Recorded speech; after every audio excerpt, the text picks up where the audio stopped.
Hello everyone and welcome back to another tutorial from Gameplay Classic. Today I'm going to show you how you can change the in-game language on the Sifu game. So let's get started right away. First of all, open up the Sifu game on your device, and once you are taken into the main menu, go ahead and click on Options. From the Options page, you will now need to choose the second to last option, which is the Language menu. Now once you are inside this page, the second option is the one which changes your text or in-game language. Just click on the left and right arrows to choose from the different languages that are available, and your language will be changed in real time. Once you have found the language that you wish to play the game in, you can simply press the backspace button in order to apply your changes. And now you can start enjoying your game with your chosen in-game language right away.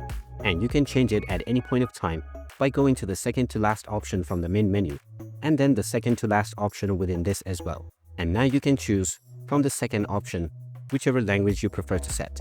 And there you have it. That is how easy it is to change the in-game language on the Sifu game.